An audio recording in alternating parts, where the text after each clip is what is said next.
ETF index mutual funds నేర్చుకుని stock మార్కెట్లో రాణించాలనుకుంటున్నారా? వెంటనే ఈ నెంబర్కి కాల్ చేయండి. నమస్తే రమగారు. నమస్తే జయ.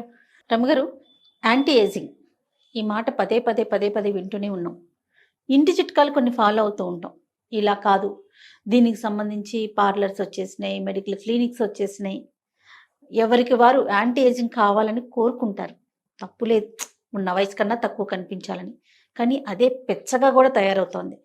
మన వయసుకు మించి కనిపించాలి, వయసు కన్నా తక్కువ కనిపించాలని రకరకాల ప్రయత్నాలు. నా మట్టుకు నాకు పర్సనల్గా అనిపిస్తుంది, మనం ఎన్ని చేసినా ఎంత చేసినా శరీరం అనేది చెప్తుంది కదా. మనం ఏదో చిన్న పిల్లల్లాగా మాట్లాడతాం, చిన్న పిల్లలు వేసుకునే లాంటి డ్రెస్సులు వేసుకుంటాం, మన లుక్ మొత్తం చిన్న పిల్లల్లాగా కనిపించేలాగా తయారవుతాం. కానీ ఏదో ఒక 2 ఏళ్ళు 3 ఏళ్ళు కవర్ చేయగలుగుతాం తప్ప 10-15 ఏళ్ళు ఎక్కడి నుంచి చేయగలుగుతాం కదా రమ్మగారు. కానీ ఇది చాలా మందికి ఇది ఒక పిచ్చి కింద తయారైపోతుందండి. యాక్సెప్ట్ చేయలేకపోతున్నారు రమ్మగారు ఏజ్ని. ఇది ఎంతవరకు కరెక్ట్ అంటారు? కరెక్టో కాదో జయ, ఎవరిది వాళ్ళదే. యాంటీ ఏజింగ్ అంటే మనం కూడా ఇది వేసుకుంటే 10 ఏళ్ళ వయసు తగ్గిపోతుంది, 10 ఏళ్ళ వయసు మనకి థంబ్నెయిల్స్ అవే కనపడుతుంటాయి. 10 ఏళ్ల వయసు ఎక్కడి నుంచి తగ్గిపోతుంది, ఎలా తగ్గిపోతుంది? ఇప్పుడు నేనున్నాను, ఇలా వేసుకుంటానా, సడన్ గా కొంచెం జుట్టు పోనీ పైకి వేసుకుని, ఇదే పిన్ను పోనీ పైకి పెట్టుకుని, కొంచెం బొట్టు చిన్నది పెట్టుకుని, ఏదైనా చిన్న హ్యాంగింగ్ పెట్టుకుంటే నాకు ఒక యంగ్ లుక్ కనపడుతుంది. అవును, అంతేగాని ఏజ్ తగ్గిపోదు. లుక్ లో కొంత చిన్నతనపు ఇది కనిపిస్తుంది కొద్దిగా, అంతేగాని ఇది మొత్తం తగ్గిపోతుందా? నువ్వు ఏం రాయి, ఏం పుయ్యి, ఏం చెయ్యి, నీ వయసు నీదే. నీకు ఇంత బడితెల్లాగా దూడల్లాంటి పిల్లలు ఉంటాయి పక్కన. మన పక్కనున్న మన మన మన కోడెద్దు గీతను చూస్తే తెలిసిపోతుంది కదా. 100% మన దగ్గర పుల్లు ఉండొచ్చు, శివంగులు ఉండొచ్చు, ఏదున్నా సరే మన వయసు ఇది ఆటోమేటిక్ గా కనపడుతుంది. మనం పిల్లల పట్ల మన బాధ్యతల్లో, వ్యవహారాల్లో ఏమీ తేడాలు రావు, అవన్నీ అలాగే ఉంటాయి. చిన్న వేషం వేయటం వల్ల మనకేమొస్తుంది, ఒక తాత్కాలిక సంతృప్తి వస్తుంది జయ. ఇది ఛాలెంజ్ చేయబడుతుంది. అది మామూలుగా ఇప్పుడు మన ఇద్దరు క్లాస్మేట్స్ ఎక్కడైనా కలిశారు, ఒక ఆవిడ కాస్త జుట్టు కొంచెం తెల్లబడిపోయింది, ఏమీ హెయిర్ కేర్ చేయలేదు, జుట్టు సన్నగా మెలికలు తిరిగిపోయిన జడేసుకుని, పాతకాలపు ఏమైనా ఇయర్ రింగ్స్ పెట్టుకుని, కొంచెం అంచున్న చీర కట్టుకుని ఆవిడ. రెండో ఆవిడ కొంచెం టైట్గా ఉన్న చుడీదార్ వేసుకుని, కొంచెం లేటెస్ట్ మోడల్ హ్యాంగింగ్స్ పెట్టుకుని, బ్యాగ్ వేసుకుని, కొంచెం లిప్స్టిక్ ఏదో వేసుకుంటే సడన్గా వీళ్ళిద్దరు క్లాస్మేట్స్ అంటే నమ్మరు. అంతే కదా. భర్తలో, పిల్లలో, అక్క చెల్లెళ్ళు ఎక్కిరిస్తారు చేయ. ఇది సొంతంగా ఎవరికి వాళ్ళకి పుట్టేది కాదు ఆ జబ్బు. ఏమంటారు, మీ క్లాస్మేటా, అదేంటి ఆవిడ నీకంటే 10 ఏళ్ళు చిన్నదిగా ఉంది, నీ క్లాస్మేట్ వాళ్ళకి చెల్లె అని. నువ్వు ఓల్డ్గా ఉన్నావు, ఆవిడ యంగ్గా ఉందని అంటారు. అవును, ఇందులో భర్తలు అంటారు, పిల్లలు అంటారు, మిగిలిన ఫ్రెండ్స్, ఇంకో ఫ్రెండ్స్ ఎవరైనా అబ్బో ఇది మీ ఫ్రెండ్ భలే ఉందే అంటారు, నువ్వు లేవంటారు. ఒక దుగ్ధగా, కష్టంగా, ఓర్చుకోలేనట్టుగా అయిపోతుంది. అవును, ఈ ఓర్చుకోలేని తనంతో ఏదైనా ట్రై చేయాలనిపిస్తుంది. కానీ ఆహార్యం మార్చుకోగలిగే వాళ్ళు కొంతమంది ఉంటారు, మార్చుకోలేని వాళ్ళు అలాగే బాధపడుతూ లోపల ఈ ఫ్రెండ్ని ఎలాగైనా చిన్నదానిగా చేసేయాలని చూస్తారు. ఎలాగో యంగ్గా కనపడుతోంది, ఈ చిన్నబుచ్చాలని చూస్తారు. కష్టంగా వీళ్ళ లోపల వచ్చినటువంటి కష్టం వల్ల. ఇది వాళ్ళ లోపలే వాళ్ళకి కుళ్ళు కలిగేది కొంత పర్సెంటేజ్ అయితే, చుట్టుపక్కల వాళ్ళు అనేది ఎక్కువ. మీ అక్కయ్య మీకంటే యంగ్గా నేను 100 సార్లు వింటాను జయ, చాలా ఫ్రీక్వెంట్గా వింటాను, మా అక్కయ్యే చెల్లెల్లాగా ఉంది అని. మా అక్కయ్య చెల్లెల్లాగానే ఉంటుంది. నన్ను కూడా అదే మాట. అక్క ఉంది కదా, చిన్న బుజ్జక్క, దాన్ని చూసి నాకు చెల్లి అనుకుంటారు. అదేంటి జియా మీ చెల్లి అనుకుంటా, మీరే చెల్ల, తను చాలా చిన్నదానిలా కనిపిస్తుంది. మా అక్కయ్యలు ఇద్దరిని, మా చివరి అక్కయ్యలు ఇద్దరిని అలాగే అంటారు. ఇప్పుడు కొంచెం ఈ సంవత్సరం కాస్త పెద్దవాళ్ళుగా కనపడుతున్నారు. తను సన్నగా ఉంటుంది, ఎక్కడికైనా వెళ్తే నేను అదే ఎదుర్కొంటాను. సహజం, అది ఇంతే తీరు. మన క్లాస్మేట్స్ అయితే ఇంకా కొంచెం కష్టంగా ఉంటుంది. చుట్టుపక్కల వాళ్ళు ఇలా జనాల వల్ల ఛాలెంజ్ చేయబడి దీనికి వెళ్తారు. ఇప్పుడు యాంటీ ఏజింగ్ సహజంగా ఏంటంటే, మనం యాక్టివ్గా, మన కదలికలు చురుగ్గా ఉండి, మన స్కిన్ మెరుగ్గా ఉంటే ఆరోగ్యం బాగుంటుందమ్మా. అది మనం ఎక్కువ కాలం హెల్దీగా బండి ముందుకు తీసుకెళ్తాం. ఈ యాంటీ ఏజింగ్ కోసం రకరకాల అవి రాసి, ఇవి పూసి, క్లినిక్లకి వెళ్ళి, దానివల్ల ఏంటంటే ఈ జనాల్లో వచ్చినటువంటి ఈ బ్యూటీ కాన్షియస్నెస్కి, ఏజ్ కాన్సెప్ట్కి, కాన్షియస్నెస్ కూడా తోడయ్యేవి ఏంటంటే బోల్డ్ రకాల క్లినిక్లు. ఇప్పుడు డెర్మటాలజిస్టులు వాళ్ళందరూ ప్రపోజ్ చేసేవి, బ్యూటీ క్లినిక్లు రకరకాలు వచ్చినాయి కదా. ఎన్ని రకాల క్లినిక్లు వచ్చినాయి. దేంట్లోకి వెళ్ళినా మెయింటైన్ అవుతాం మనం. కొంచెం స్కిన్ బాగా తోముతారు, కొంచెం బ్రైట్గా కనపడతాం. ఐబ్రోస్ అవి చేయటం వల్ల కొంచెం మొహానికి లుక్ బాగుంటుంది. హెయిర్ సరి చేసుకోవటం, మనకి సూట్ అయ్యే హెయిర్ స్టైల్ వేసుకోవటము, కొంచెం అవుట్ఫిట్స్ బట్టలు అవి కొంచెం కాస్త కొంచెం లేటెస్ట్ ట్రెండ్ని అనుసరిస్తే ఒక లుక్ మనది చేంజ్ అవుతుంది. వయసు తగ్గదు చూడ్డానికి. అబ్బో మీరు నాకు ఇంకొక కాంప్లిమెంట్ లభిస్తుంటుంది, మీరు టీవీలో ఓల్డ్ గా కనిపిస్తారు, బయట యంగ్ గా కనిపిస్తున్నారండి అంటారు. ఎలా కనపడతాను? ఏమీ లేదు, నేను గబగబా నడిచేయటం, స్పీడ్ గా నడవటం, యాక్టివ్ గా ఉండటం, మన లుక్ అంతే. అనిపించేస్తుంది రమ్మగారు. అంత దాకెందుకు, మీరు ఏమంటారు? నేను ఏదైనా హెయిర్ స్టైల్ చేంజ్ చేస్తే అబ్బా జయ ఇవాళ ఇంకొంచెం చిన్నపిల్లలా కనిపిస్తున్నావు అంటారా? అంటారు జస్ట్ హెయిర్ స్టైల్ చేంజ్ తో, అంతే. అంత మాత్రం వయసు ఎక్కడ ఎలా తగ్గిపోతుంది? అట్లా తగ్గదు కదా. మన ఏజ్ ఏదో మనది అదే. మిగిలినవన్నీ ఆరోగ్యము అవి కూడా మనమే. ఏజ్ ప్రకారంగా ఆరోగ్యం డిటీరియేట్ అవుతూ ఉంటుంది, ఎంతో కొంత చెడుతూ ఉంటుంది, అవన్నీ ఉంటాయి. దీనికోసం ఏంటంటే ఇప్పుడు జనం ఎలా అయ్యారు, వీటి కోసం రకరకాల ట్రీట్మెంట్స్కి గోత్రూ అవుతున్నారు. ఏదో పైన తోమేది రాసేది వరకు ఒక రకం. ఈ రాసే వాటిలలో కూడా మీరు రకరకాల హైలూరానిక్ యాసిడ్ అని, ఇంకేదో యాసిడ్ అని, ఆ యాసిడ్ అని, యాసిడ్లన్నీ స్కిన్ మీద. నాకు ఎప్పుడు ఒక డౌట్ ఉంటుంది, యాసిడ్ అని పేరు ఉన్నదాన్ని స్కిన్ మీద పడితే ఎట్లా అని. అంతేగా ఈ బోళ్ళన్నీ ఇవన్నీ వాడ్డాం. వీటి కూడా ఏం చేస్తున్నాం మనము, ఎవరో ఓ పిల్ల ఎవరో ఒక ఆవిడ కనపడుతుంది యూట్యూబ్లో, ఆవిడ చెప్తుంది ఈ యాసిడ్ ఉంది, ఇది రాసుకోండి, అది రాసుకోండి అని. ఆవిడ డాక్టర్స్ కాదు కదా వీళ్ళు. నువ్వు సున్నుపిండి రాసుకో, మినపిండి రాసుకో అంటే పోనీ ఓ రకం, మనం ఏదో ఇళ్లలో చేసుకుంటాం. ఈ యాసిడ్లని, ఈ క్రీమ్స్ని ఖరీదైనవి, వీటిని బ్యూటీ ప్రోడక్ట్స్ కాస్ట్లీవి, ఒక డెర్మటాలజిస్టు ఇది ప్రూవెన్ థింగ్, దీనివల్ల మీ స్కిన్కి మేలు జరుగుతుంది, కీడు జరిగే అవకాశం తక్కువ ఉంది అని ఒక డాక్టర్ చెప్తే నమ్మాలి.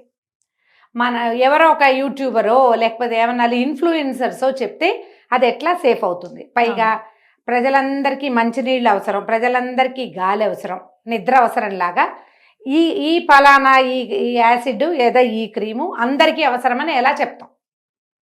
ఒకళ్ళకి సూట్ అవుతుంది, ఒకళ్ళకి సూట్ కాదు. స్కిన్నే 100 రకాలుగా ఉంటుంది, ఎవరికి వారం యూనిక్ కదా కదా. ప్రతి వాళ్ళది వేరు వేరే. జనరల్ సాధారణంగా ఆయిలీ స్కిన్, డ్రై స్కిన్, ఇవి రెండే కాకుండా కాంబినేషన్ స్కిన్ ఉందా, తర్వాత ఎలర్జికల్ స్కిన్స్ ఉంటాయి, ఊరికే వచ్చేస్తుంది వాళ్ళకి, ఏదో ఒంటి మీద పెట్టంగానే తేడా వచ్చేస్తుంది. వీళ్ళు ట్రై చేసి ఏదైనా ఇబ్బందులు పాలైతే ఎవరు పూచి పడతారు దానికి కదా. పైగా ఈ ఛాలెంజ్ చేయబడ్డం ప్రతి వాళ్ళకి కూడా ఎవరో కొంతమంది క్యాజువల్గా తీసుకుంటారు. నా మటుకు నేను చెప్తాను జయ, మా అక్క యంగ్గా ఉందంటే నాకు ఏమీ బాధగా ఉండదు, నాకు గొప్ప సంతోషంగా ఉంటుంది, నాకు ఇష్టం ముందు నుంచి కూడా. ఓకే, మొదట మేమిద్దరం ఒకేలా కనపడేవాళ్ళం. క్రమంగా నేను పైగా తను చుడిదార్లు వేసుకుంటుంది, ఎక్కువ డ్రెస్సులు వేసుకుంటుంది, నేను చీరలు కట్టుకుంటాను. అలా కనిపిస్తే కనిపించినాయి, ఏం కాదు, నాకు నవ్వు వస్తూ ఉంటుంది. మా ఇద్దరికి 4 ఏళ్ళ గ్యాప్ ఉంది, పూర్తి 4 years గ్యాప్ ఉంది. అయినా కూడా ఇప్పుడు అంటల్లా, last year before last year కూడా వినేవాళ్ళం. బాగానే ఉంటుంది. కొంతమంది కష్టపెట్టుకుంటారు, హర్ట్ అవుతారు, దాన్ని కవర్ చేయడానికి చెల్లెలతో పోలిస్తే ఏమనిపించదు. అది ఒక పాయింట్ ఉంటుంది కదా, అది కూడా ఒక పాయింట్. అదే బయట వాళ్ళతో కంపేర్ చేశారనుకోండి, ఫ్రెండ్స్, తోడికోడళ్ళు, వాళ్ళ దగ్గర ఈ ప్రాబ్లం వస్తుంది. అవును, ఈ ప్రాబ్లం వస్తుంది, హర్ట్. ఇందులో భర్తలు గనక గట్టిగా ఎక్కువగా అన్నారంటే, ఆవిడ అందంగా ఉంది, మీ ఫ్రెండ్ భలేగా ఉంది, అలాంటివంటే ఓర్చుకోలేకపోతారు. అవును, భలే కష్టంగా ఉంటుంది కదా. దానివల్ల ఇలాంటి ప్రయత్నాలన్నీ చేస్తారు. మీరు ఏం చేసినా ఆరోగ్యంగా ఉండటం వల్ల వచ్చే అందం వేరు, మీరు లోపల సంతోషంగా ఉండటం వల్ల వచ్చే అందం వేరు. కరెక్ట్, అవునా? తర్వాత కాన్ఫిడెంట్గా ఉండండి. నేను ఎలా ఉన్నా నేనుగానే ఉంటా, అంతే. ఈ మూడిటి వల్ల వచ్చే సౌందర్యం ఈ యాంటీ ఏజింగ్ ప్రోడక్ట్స్ తోటి మాత్రం రాదు. 100%. కొంతమంది సన్నగా ఉంటారు. పైగా ఇందులో ఏమైంది, యాంటీ ఏజింగ్ పిచ్చితోటి ఒళ్ళు లావుగా ఉండటం వల్ల ఏజ్ కనిపిస్తున్నామేమోనని సన్నబడిపోవాలన్న పిచ్చి, అతి సన్నగా అయిపోవటం, పేల్గా అయిపోతారు, ఆహారం తగ్గించేస్తారు, దిగులు లోపల, ఇవన్నీ అందాన్ని చెడగొడతాయి కదా. ఇది ఒక పాయింట్. అయితే ఈ యాంటీ ఏజింగ్ ప్రోడక్ట్స్ వాడేటప్పుడు కేర్ఫుల్గా ఉండండి. యాంటీ ఏజింగ్ మందులు తీసుకోవద్దు. ఆ మందు కూడా ఎవరో ఏ మోడల్సో ఏమైనా యాక్ట్రెస్లో మీ వయసు చాలా కౌంట్ అయితే అదే మీ తాలూకు అవసరమైతే చెయ్యొచ్చు, కానీ మామూలు వాళ్ళందరికీ ఎందుకమ్మా? అవును, అక్కర్లేదు కదా. యాక్ట్రెస్ అయినా కూడా ఒక ఏజ్ వచ్చాక వాళ్ళు ఏ పెద్ద క్యారెక్టర్లే వస్తాయి, దాన్ని వాళ్ళు యాక్సెప్ట్ చేసేస్తారు. అవును, సహజంగా మొన్నటిదాకా హీరోయిన్గా ఉన్న పిల్లలు చక్కగా చిలకల్లాగా ఉన్న వాళ్ళు ఇప్పుడు అక్కయ్యలు గాను వదర్లు గాను ఆటోమేటిక్గా టాన్ అయిపోతారు. వాళ్ళు ఒప్పుకునే కదా వెళ్తారు. మెయింటెనెన్స్ కావాలి అంతే. ఈ మందులు వేసుకునేటప్పుడు కూడా డాక్టర్ని ఖచ్చితంగా ఫాలో అవ్వండి. డాక్టర్ ప్రిస్క్రైబ్ చేసిన డోసు మించి అటు ఇటు వేసుకోవద్దు. నేను చాలా మందిని చూసాను జయ, ఈ విటమిన్ క్యాప్సూల్స్ తీసుకుంటారు స్కిన్ బాగుంటుందని. విటమిన్ క్యాప్సూల్ మనం ప్రిక్ చేసి కొంచెం క్రీమ్లో దేంట్లో కలిపి రాసుకోవచ్చు. కొద్దిగా సన్న సన్న ఫైన్ లైన్స్ అవి కొంచెం నీట్గా కవర్ అవుతాయి. హెయిర్ తలకు రాసుకునే నూనెల్లో కూడా ఏవియాన్ క్యాప్సూల్స్ వేసుకోవచ్చు. ఏవియాన్ క్యాప్సూల్ లోపలికి కూడా తీసుకుంటారు వాటిని. ఇది కూడా డాక్టర్ ప్రిస్క్రిప్షన్ లేకుండా తీసుకోవద్దు, తీసుకోకూడదు. అవి ఎక్కువగా తీసుకోవటం వల్ల ఏంటంటే మజిల్స్కి వాటికి కొత్త సమస్యలు వస్తాయి. ఈ విటమిన్ కూడా ఎవరు పడితే వాళ్ళు చెప్పారని సలహా చెప్పారని వేసుకోకూడదు. ఎలా మనం మల్టీవిటమిన్ రోజు వేసుకోకూడదని మనం వింటున్నామో ఇవి కూడా అంతే. డాక్టర్ ప్రిస్క్రిప్షన్ ఉంటేనే తీసుకోండి. మజిల్ పెయిన్స్కి వాటికి కాళ్ళ నొప్పులు అవి వస్తాయి, ఎక్కువ వలసిపోతుంటే ఈ విటమిన్ క్యాప్సూల్ వేసుకుంటే కొద్ది తగ్గుతుందని చెప్తారు. విత్ డాక్టర్ సలహా అంతే. అదే ఏ యాంటీ ఏజింగ్ ప్రోడక్ట్ అయినా కూడా ఒక తాత్కాలికమైన దాన్ని మాత్రమే కవర్ చేస్తుంది తప్ప మీకు లాంగ్ రన్లో మీ వయసు తగ్గిస్తుందని క్లియోపాట్రా లాగా అయిపోతామని పొరపాటును కూడా అనుకోవద్దు. మీకు నిజమైన అందం లోపల నుంచి రావాలి. అది మీ కాన్ఫిడెన్స్, మీ ప్రశాంతత. మీరు ఎంత కూల్గా ఉంటే అంత బాగా కనపడతారు. దానికోసం మనం ఎలాంటి ప్రయత్నాలు చేయక్కర్లేదు అమ్మగారు. మెరుగు కాదు చెయ్యాలంటే ఎక్కువ చేసేయద్దు, అదే పని మీద ఉండద్దు. అది అలవర్చుకోవాల్సిన లక్షణం కదా. అదే పని మీద ఉండద్దు. మీరు ఎంతసేపు ఇదే చేస్తామంటే ఎట్లా కుదురుతుంది? ఇప్పుడు యాంటీ ఏజింగ్ అంటే ఒళ్ళు బాడీ గట్టిగా ఉండాలి, అంటే మీకు ఎక్సర్సైజ్ ఉండాలి, మంచిగా వాకింగ్ చేయాలి, శుభ్రమైన ఆహారం తినాలి, ఆరోగ్యం బాగుపడుతుంది. లోపల ఆరోగ్యం బాగుంటే కాన్స్టిపేషన్ అవి లేకపోతే స్కిన్ ఆటోమేటిక్గా బాగుంటుంది. అంతే. స్కిన్నే కదా మనని చూపించేది. ఇది తప్పని అంటలేదు, పరిగెత్తద్దు అంటున్నాను. ఒకవేళ యాంటీ ఏజింగ్ ప్రోడక్ట్స్ మీరు వాడేటట్టయితే అది ఎవరైనా బాగా స్పెషలిస్ట్ దగ్గర నుంచి సలహా తీసుకుని మాత్రమే చెయ్యండి. సొంతంగా చెయ్యొద్దు, ఇన్ఫ్లుయెన్సర్స్ చెప్పారని చెయ్యొద్దు. మీరు ఆటలాడితే స్కిన్ తోటి ఒక్కసారి ఏదైనా ఇష్యూ వచ్చిందా అంతే కదా. స్కిన్ ప్రాబ్లమ్ అసలు చాలా చాలా కష్టం, చాలా రోజులు పడుతుంది. క్యూర్ అవ్వడానికి చాలా టైం పడుతుంది, సెట్ అవ్వడానికి ఎక్కువ సమయం పడుతుంది. దాని బదులు మొదటే బాగుందనిపిస్తుంది కదా. అంతేగా. ఏదైనా ఇంటి చిట్కాలు ఇళ్లల్లో వాడేవి తరాల వెంబడి వాడుతూ వచ్చేవి, నూనె రాసుకోవటం, ఓ సున్నిపిండి పెట్టుకోవటం, ఓ శనగపిండి వాడుకోవటం అలవాటుగా ఉంటే ఒక 20 రోజులకి మీ స్కిన్లో ఏదైనా చేంజ్ వస్తుంది. ఇవాళ ఇది చేసి రేపు అది చేసి ఎల్లుండి ఇంకోటి చేసి స్కిన్ దేనికి స్పందించాలో కూడా మన బాడీకి అర్థం కాకుండా అయిపోతుంది. అవును. ఆరోగ్యమే మహాభాగ్యం. ఖచ్చితంగా. ఆరోగ్యమే అందం కూడా. పరిగెత్తద్దు యాంటీ ఏజింగ్ కోసం. మీ వయసుని మీరు హుందాగా తీసుకున్నారంటే, మీ ఏజ్కి తగినట్టుగా మీరు ప్రవర్తిస్తే బట్టలు, నగ, నాణ్యం, ప్రవర్తన వయస్సుతో పాటు మనం ఏమనాలి పరిణతి చెందాలి. అవి వెనక్కి వెళ్దామని అనుకోకూడదు. ఎప్పుడో ఏదో ఒక ఫంక్షన్కో ఓ పార్టీకో ఏదైనా ఒక చిన్న వేషం వేయచ్చమ్మా. నేను ఆ రకమైన చీటింగ్ కూడా చెయ్యొద్దని నేను చెయ్యొచ్చు, కానీ చీటింగే చెయ్యాలని అనుకోవద్దు. చివరికి మిమ్మల్ని మీరు చీట్ చేసుకుంటారు. రైట్. థ్యాంక్ యూ రమగారు. నమస్తే. జయ.